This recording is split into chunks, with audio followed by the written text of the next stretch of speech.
Mari kita bersama-sama terus meningkatkan kualitas ibadah kita,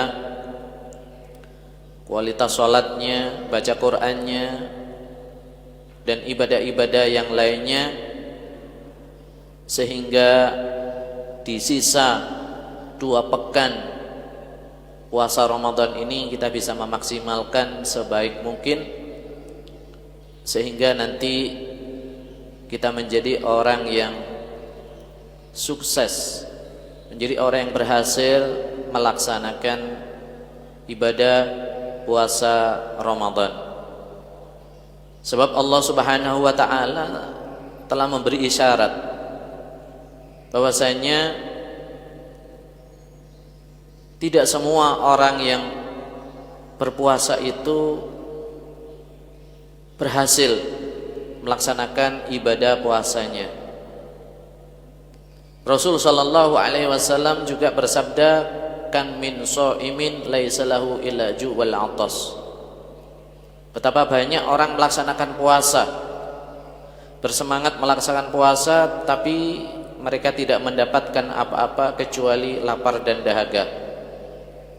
Ini adalah satu peringatan dari Allah dan Rasulullah bahwa ada puasa-puasa itu yang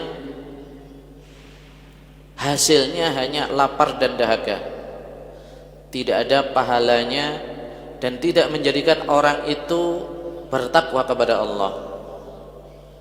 Maka Allah Subhanahu wa taala ketika memerintahkan kepada kita semua untuk melaksanakan puasa, ayatnya, ayat terakhir berbunyi la'allakum tattaqun.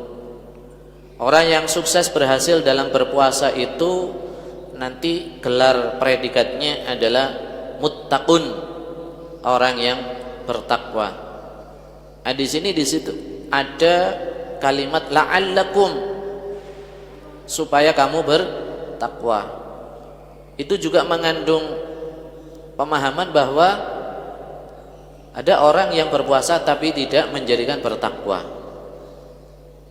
Maka supaya kita berhasil sukses mendapatkan predikat gelar muttaqun, maka kita evaluasi setiap hari bagaimana kualitas daripada puasa kita, terutamanya memasuki pertengahan bulan, mensisakan 2 pekan lagi, maka kita tidak sia-siakan 2 pekan ini untuk serius melaksanakan semua ibadahnya. Ya. Ciri orang yang akan berhasil, ini wonten ciri-cirinya. Ada ciri-cirinya orang yang berhasil melaksanakan puasa. Ada juga ciri orang yang gagal melaksanakan ibadah puasa. Mungkin dia puasa setiap hari, tapi dia sebetulnya gagal dalam melaksanakan puasa. Apa ciri-cirinya?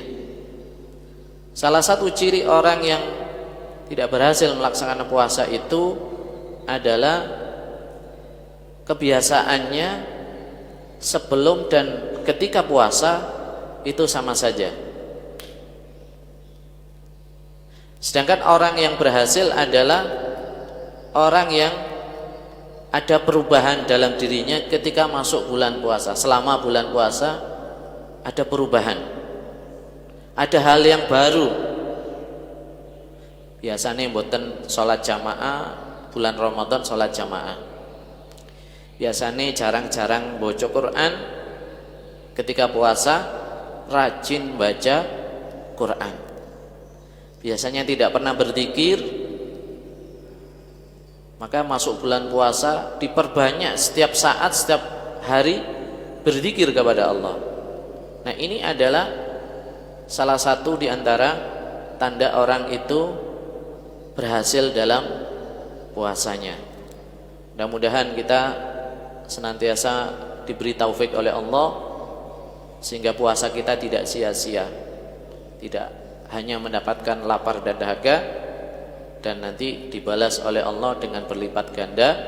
Khususnya yang paling penting adalah mendapatkan predikat orang yang bertakwa, yaitu satu predikat yang sangat mulia predikat yang sangat tinggi di sisi Allah Subhanahu wa taala. Amin ya rabbal alamin. Para jamaah Masjid Agung Jami' Bangil yang dirahmati oleh Allah Subhanahu wa taala, kali ini kita akan membahas hadis Riyadhus Shalihin. Yang kita bahas adalah tentang perintah amar ma'ruf nahi munkar, di mana Allah Subhanahu wa taala berfirman dalam surat Ali Imran ayat 104, a'udzubillahi minasyaitonir rajim, wal takum minkum ummatun yad'una ilal khairi wa ya'muruna bil ma'rufi wa yanhauna 'anil munkar wa ulaika humul muflihun.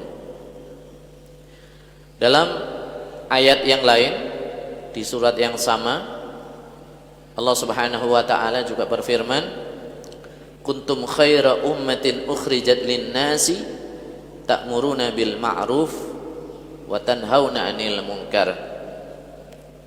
Lalu Rasulullah sallallahu alaihi wasallam bersabda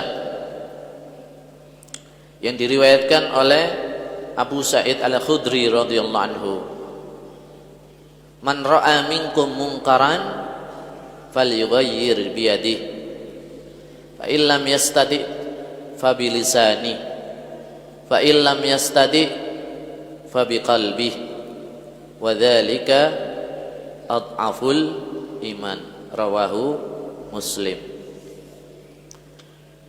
Dua ayat Al-Quran dan hadis Nabi Muhammad sallallahu alaihi wasallam. Yang pertama itu mengandung pemahaman bahwa Allah Subhanahu wa taala menganugerahkan kepada kita umatnya Nabi Muhammad sallallahu alaihi wasallam dengan predikat khairul ummah, sebaik-baik umat. Jadi kita ini umat Islam, umat Kanjeng Nabi Muhammad sallallahu alaihi wasallam itu umat yang terbaik dibandingkan dengan umatnya Nabi Adam, dibandingkan dengan umatnya Nabi Idris, Nabi Nuh, umatnya Nabi Ibrahim, umatnya Nabi Ismail, Nabi Musa, Nabi Isa. Kita adalah khairu ummah. Tentu saja ada sebab kenapa kita mendapatkan predikat khairu ummah. Tidak lain adalah karena Nabi kita Muhammad sallallahu alaihi wasallam khairul anbiya'i wal mursalin. Nabi Muhammad sallallahu alaihi wasallam adalah nabi terbaik, rasul terbaik di antara para nabi dan rasul. Maka apa yang bernisbat kepada Nabi Muhammad, yang ta'alluq kepada Nabi Muhammad, perkara apa saja yang berkaitan berhubungan dengan Nabi Muhammad sallallahu alaihi wasallam, maka akan menjadi baik dan bahkan menjadi terbaik. Nah, kita semua punya ta'alluq, punya nisbah kepada Rasul sallallahu alaihi wasallam, sehingga dengan ta'alluq dan nisbah itu kita mendapatkan predikat umat terbaik. Nah, umat terbaik ini banyak kelebihannya yang sudah dijelaskan oleh Al-Quran, dijelaskan oleh Nabi, dijelaskan oleh para ulama. Dan ini diceritakan tentang kebaikan umat Islam ini, diceritakan oleh nabi-nabi terdahulu, ya, yang mana sehingga banyak umat-umat pemuka-pemuka agama terdahulu, ya, pemuka agama Yahudi, pemuka umatnya Nabi Isa, pemuka umatnya Nabi Isa, dan pemuka umat-umat terdahulu itu ketika diceritakan tentang keistimewaan umat Nabi Muhammad, juga diceritakan keistimewaan Nabi Muhammad dan umatnya. Maka mereka berdoa, ya Allah, panjangkan umur kami sehingga kami bisa menjadi umatnya Nabi Muhammad SAW. Ya Allah, panjangkan umur kami sehingga kami bisa bertemu dengan Kanjeng Nabi Muhammad sallallahu alaihi wasallam, menjadi bagian daripada umatnya Muhammad sallallahu alaihi wasallam. Itu doa para orang-orang terdahulu, minta pada Allah supaya menjadi umatnya Nabi Muhammad. Nah, oleh sebab itu kita patut bersyukur kepada Allah bahwa kita tanpa berdoa pun kita sudah dijadikan oleh Allah, ditakdirkan oleh Allah menjadi khairul ummah. Ini adalah satu kenikmatan yang sangat besar sekali.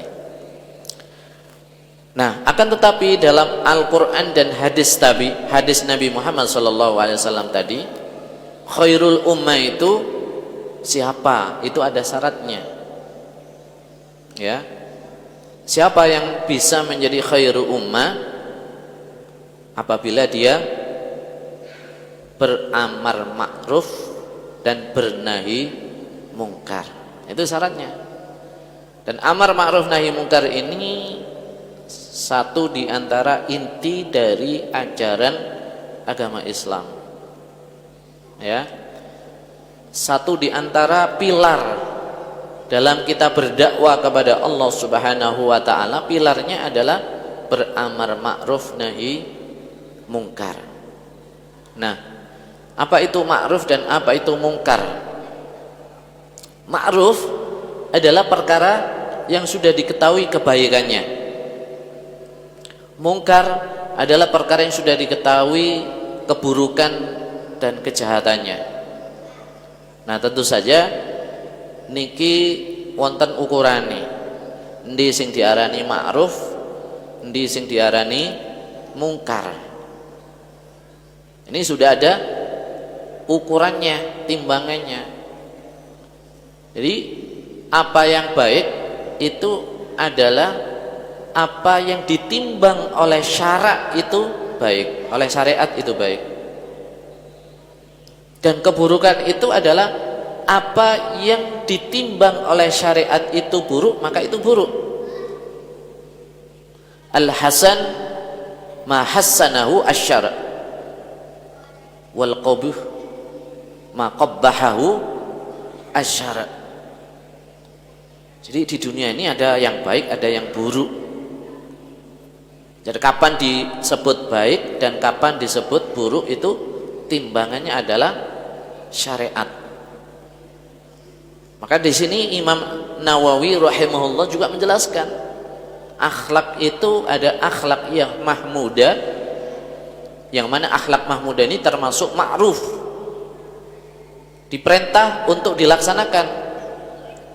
Ada akhlak yang madhmum, akhlak yang tercela. Nah, akhlak yang tercela itu adalah kemungkaran. Nah, kapan akhlak itu disebut mahmud dan kapan akhlak itu disebut madhmum? Itu timbangannya adalah syariat. Perilaku baik dan perilaku tidak baik, tindakan sing apik dan tindakan sing ala bejat, niku timbangannya syariat. Ini baik, ini tidak baik, itu timbangannya syariat.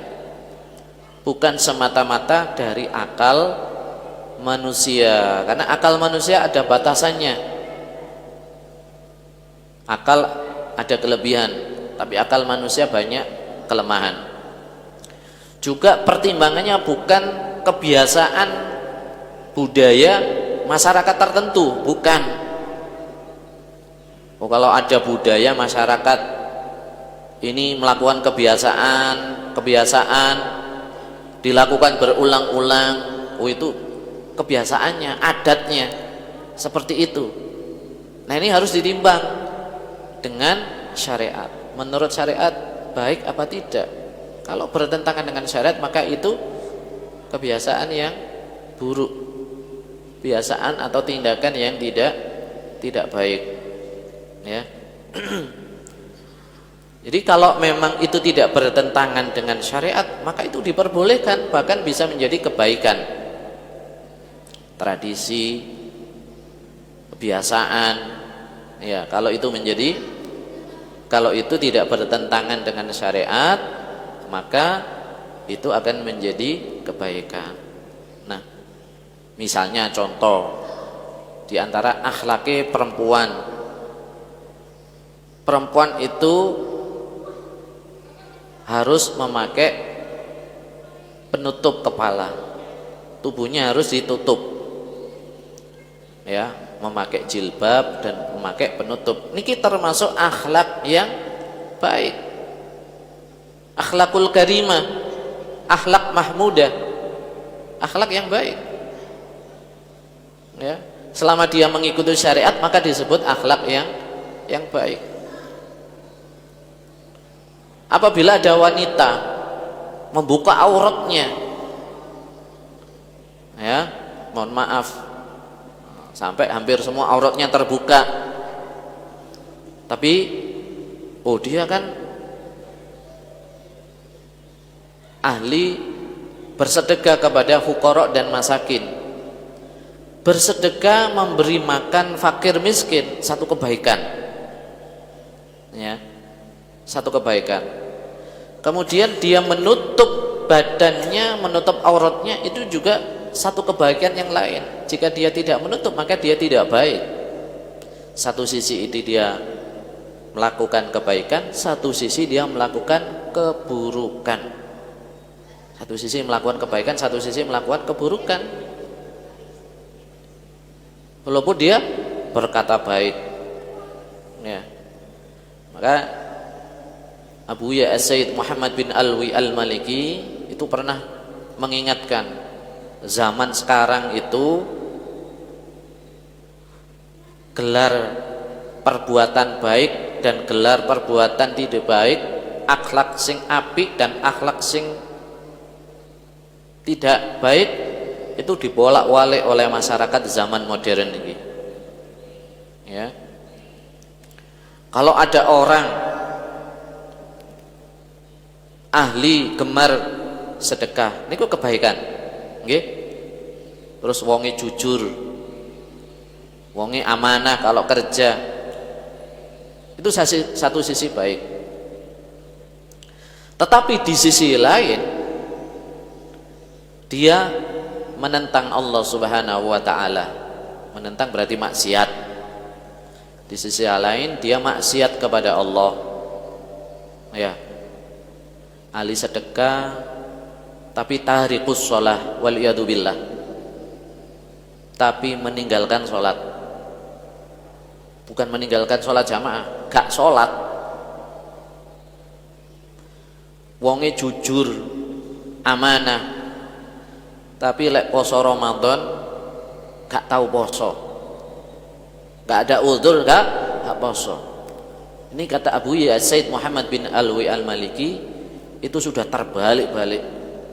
Ini sebetulnya layak disebut orang yang tidak baik. Dohirnya, walaupun dohirnya baik, sebetulnya dia tidak baik. Karena apa?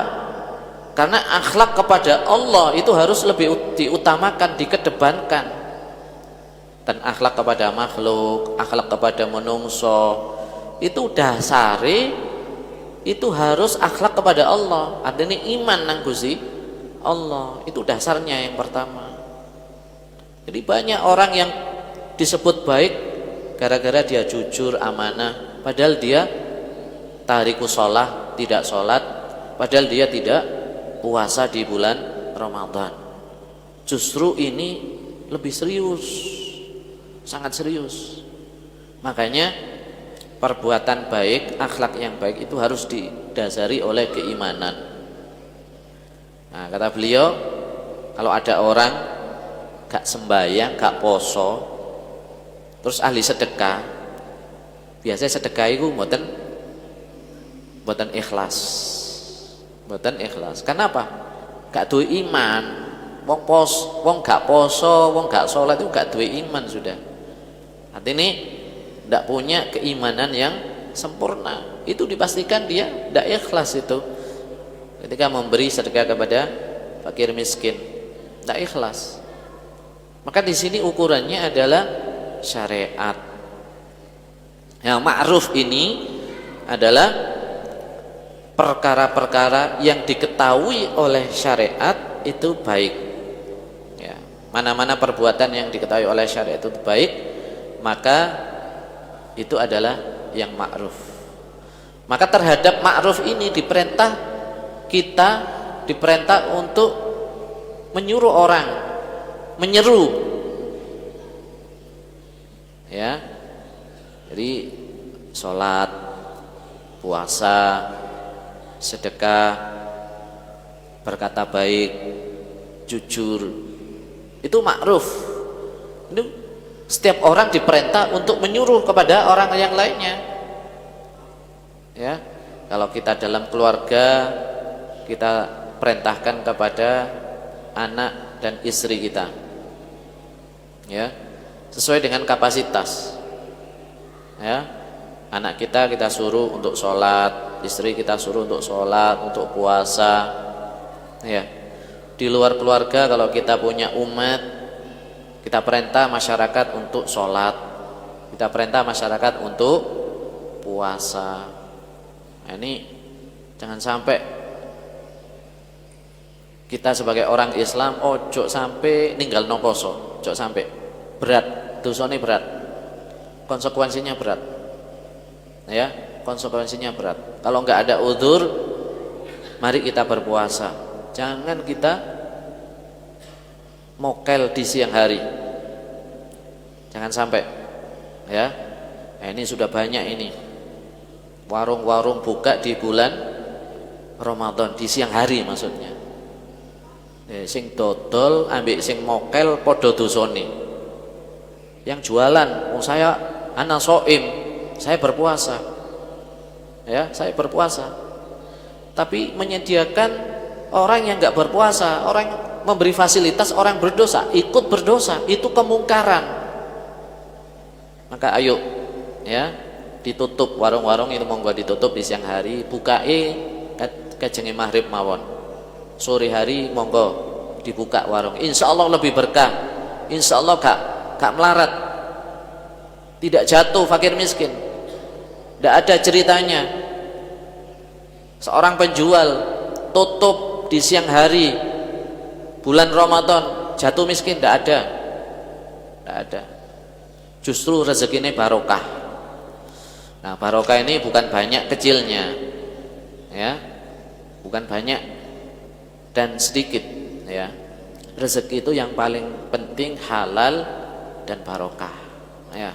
Niki eman panjenengan poso tapi nyediani wong gak poso, eman rusak kabeh posone niku, eman. Nanti tanggung jawaban di akhirat berat, ya, tanggung jawab di akhirat berat.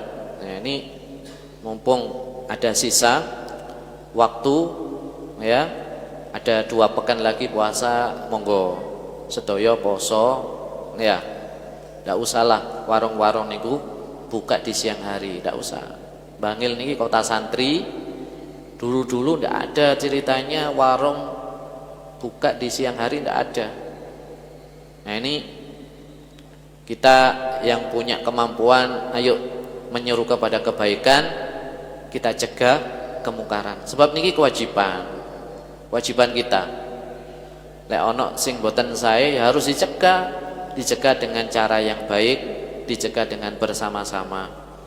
Dan mencegah kemungkaran niki dirasakan yang Nabi Muhammad sallallahu alaihi wasallam ada 3 tingkatan, ya. Ya. Ada 4 tingkatan. Yang pertama, fal yughayyir biyadih.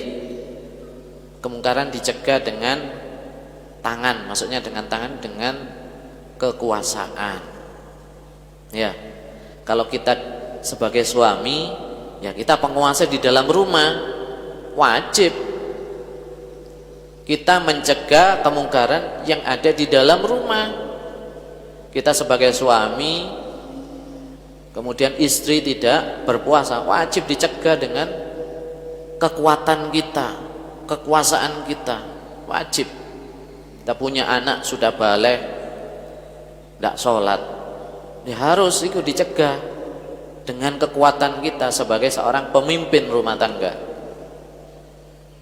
ya.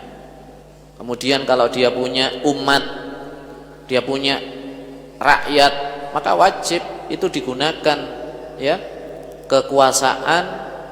kekuasaannya itu harus wajib digunakan untuk apa?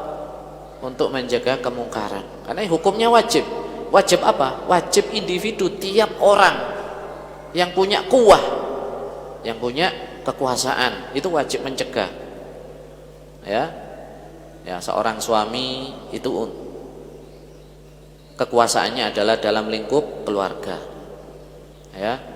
Kemudian seorang dai ya dengan umatnya, seorang guru dengan muridnya. Nah, seorang pemimpin itu dengan rakyatnya, seorang presiden dengan negaranya. Jadi sesuai dengan kekuatan. Kemudian yang kedua, kalau enggak punya kekuasaan fabilisani, dengan ucapan. Ya. Sing enggak poso dielingno, ayo poso. Diingatkan, ya. Kemudian kalau lesan tidak bisa, fa illam yastati fa biqalbihi, maka dengan ingkar terhadap hatinya. Tetapi ingkar terhadap hati ini artinya dia punya kekuasaan, tapi enggak digunakan kekuasaan itu. Kita sebagai suami, bojo anake nggawe kemungkaran maksiat dijarno, tapi dalam hatinya ingkar, maka di sini tetap dia sebagai seorang yang mencegah kemungkaran tapi dalam hati, tapi itu adhaful iman, itu selemah-lemahnya iman. Kalau iman kita kuat, cara memperkuat iman, gunakan potensi kita, kekuatan kita untuk mencegah kemungkaran dan menyuruh kepada kebaikan. Ya, mudah-mudahan kita semuanya di bulan suci Ramadan ini diberi taufik, diberi rahmat oleh Allah Subhanahu wa taala, sehingga kita bisa menyuruh kepada kebaikan, dan kita diberi kekuatan oleh Allah Subhanahu wa taala untuk bisa mencegah kepada segala bentuk kemungkaran. Amin amin ya rabbal alamin. Wa sallallahu ala sayyidina Muhammadin wa ala alihi wasallam. Subhana rabbika rabbil izzati amma yasifun wa salamun alal mursalin walhamdulillahi rabbil alamin. Allahumma taqabbal minna salatana wa qiyamana. Amin amin. Wa qira'atana, amin, wa takhushu'ana, wa tasbihana, wa tahmidana, wa tahlilana, wa ta'abbudana, wa tammim taksirana, ya Allah ya Allah ya arhamar rahimin. Wa sallallahu ala sayyidina Muhammad wa ala alihi wasallam. Assalamualaikum warahmatullahi wabarakatuh.